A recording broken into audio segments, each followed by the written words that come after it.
What's up guys, Honest here, and today we're going to be talking about some Anthem 1.2.0. Just dropped a couple days ago. Didn't really do a video on the updates, but I kind of want to do a video after we got a little bit more information about the Cataclysm, really what I wanted to talk about.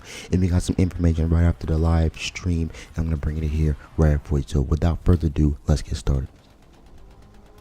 Alright, first let's talk about that Cataclysm loot. Everybody wants to talk about the loot. Let's start with the loot. So we are getting new weapons, we are getting new masterwork gear, we're also getting a melee equipable slot, something that I've been thinking about we should get, especially for the ranger. I feel like the melee weapons are underwhelming, even though you can get your opponents to make them better. I feel like they are underperforming as for what I play the ranger, because it's okay to do the electric damage, but most of the time I want to blow some stuff up. Like, I'd rather have a melee weapon that can do some more fire damage, because I'd rather have my blast missiles, I have my Seeking missiles, and then I have my whatever they're called, the ranger combo missiles, and I just want to blow a bunch of stuff up.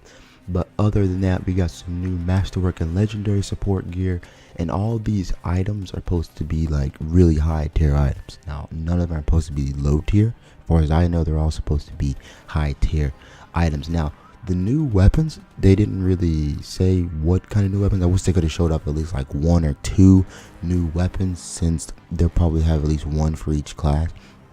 I wish they would at least showed off a couple, but they might be some of the weapons that were previously leaked. I think maybe an update or two ago, they might be finally getting the bugs all the way out and getting the map configured for the certain variants of those new weapons. Now, to move on to the Cataclysm info, it is an 8-week event. The first 2 weeks are like a pre-event, so it's pretty much setting up the it's like a setup of the storm, and you'll be doing like a couple of missions in those first 2 weeks, and then the Cataclysm missions will actually continuing right after that. You got 3 new missions. You also have the new area with the Cataclysm. The map is on the screen. The area looks pretty big, probably half of Bastion, maybe like a quarter of it. It should be probably half. It does look pretty big. We're also getting a new scoring system, inversions, and leaderboards. Now, the leaderboards is something that I feel like I'm not gonna say I feel like that person that it should have been in the game at the beginning, but I am gonna say I'm glad that it's here, because now we can see how we stack up against other players. So now it feels like that grind is even more present, even though there's not a lot of content, but we're getting there. There's more content and there's more coming. All right, and we got new power and new rewards. Now, I think the new power and new rewards is what they talked about in the live stream as war chest, and simply it is you grind the Cataclysm, you get this new type of currency, and you're able to spend it at the new vendor. Now, I don't think they said the vendor's name or gave away whatever you could get, but you do get these war chests, and you can get new just a bunch of new Cataclysm items. That's where I think you'd get all of your Cataclysm items from that Cataclysm vendor, soon to be released. Now, all of this stuff will be tested on the PTS. Everything that I just said will be on the Anthem PTS, which has no release date, and there is no deadline to when they're actually trying to get that out.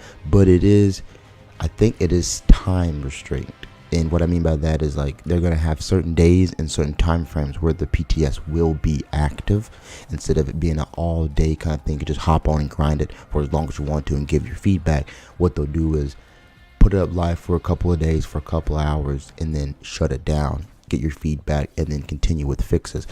I think just like PUBG does. If you play PUBG, they'll throw the live tests on, the servers on. They'll be up for sometimes the whole weekend, maybe a week, depending on how much content is in the PTS, and then they'll shut it down, do some bug fixes, and then release the content. Now, far as the live stream goes, the Cataclysm looked very fantastic. It looked like a massive storm. You've seen the wave, you've seen the trees, you can look up in the sky. I was trying to look up in the sky in the Anthem, the update we have now. I couldn't really notice any differences, or you couldn't really notice a lot of the same things. Like, I was trying to look for little subtle hints in the new update that they released to kind of prepare us for the Cataclysm. I didn't really notice anything strange that wasn't already happening. Like I was saying, the Cataclysm, it looks great, sounds great. I hope the loot's spot on. Hope they could finally get that fixed. They're also doing a luck thing, and with the luck, they're pretty much taking it out and giving it away to everybody.